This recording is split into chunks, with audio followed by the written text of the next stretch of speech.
स्वर्गीय पिता, धन्यवाद करते हैं प्रभु आज के सुंदर वचन के लिए जो आपने हमारे जीवन में दिया। होने दे खुदाबंद, आज का वचन हर एक के जीवन में कार्य करे, हर एक को बड़ी बरकत दे। पिता यीशु नाम से मांगते हैं, आमीन। हम आज पढ़ेंगे मत्ती 4 अध्याय, यहाँ पर 18 आयत में देखेंगे। यहाँ पर एक हेडिंग दिया हुआ है, चेलों का बुलाया जाना, प्रथम चेलों का बुलाया जाना।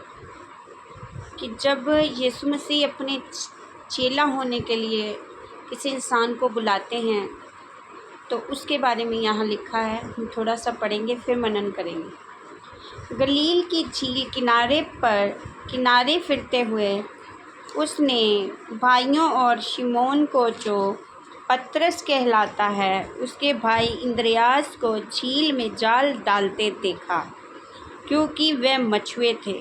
यीशु ने उनसे कहा, मेरे पीछे चले आओ, मैं तुमको मनुष्यों के पकड़ने वाले बनाऊंगा।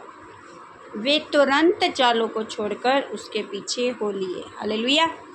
यहाँ पर यीशु मसीह के चेले बनने की एक डेफिनेशन दी गई है कि जब यीशु ने अपने चेलों को आवाज़ लगाई तो यहाँ पर उन्होंने डिसीज़न लेने से पहले अपने घर में ये नहीं बोला कि हम सलाह करके आते हैं, हम पत्नी से, पति से, माता पिता से, बच्चों से पूछ के आते हैं, हम पहले अपना कारोबार किसी और के हाथ में हैंड ओवर करते फिर आते हैं।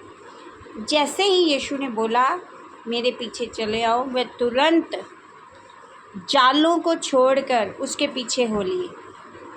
हालेलुया। और अगली आयत में भी बहुत सुंदर तरीके से लिखा है, वहाँ से आगे बढ़कर यीशु ने 2 भाइयों और जब्दी के पुत्र याकूब और उसके भाई यूहन्ना को देखा, और वे अपने पिता जब्दी के साथ नाव पर अपने जालों को सुधार रहे थे। उसने उन्हें भी बुलाया और वे तुरंत नाव और अपने पिता को छोड़कर उसके पीछे हो लिए। हालेलुया। यहाँ पर हमने देखा कि चेलों ने फटाफट जालों को छोड़ दिया।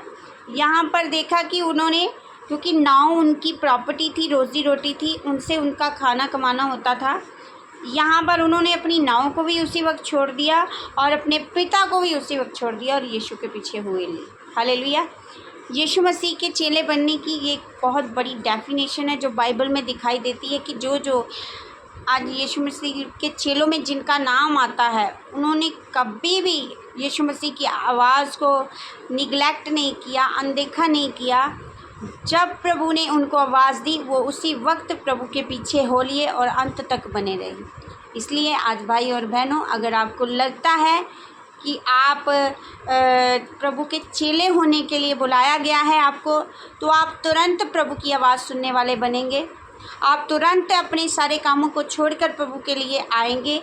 और अगर आप एक विश्वासी का ही जीवन जीना चाहेंगे तो आप कभी प्रभु के पास जाएंगे, कभी नहीं जाएंगे। चेलों की एक निशानी है, डेफिनेशन है। चेला होना कोई आम बात नहीं है। चेले उसी वक्त परमेश्वर की आवाज़ सुनते हैं, सब कुछ छोड़ छाड़ के उसके पीछे हो लेते हैं। इसलिए अगर आप भी आज प्रभु के चेले बनना चाहते हैं तो आप भी प्रभु की आवाज़ को सुनिए, सब कुछ छोड़ के प्रभु के पीछे हो लीजिए। प्रभु आपको बहुतायत से बरकत देंगे। आमीन। सबको जय मसीह।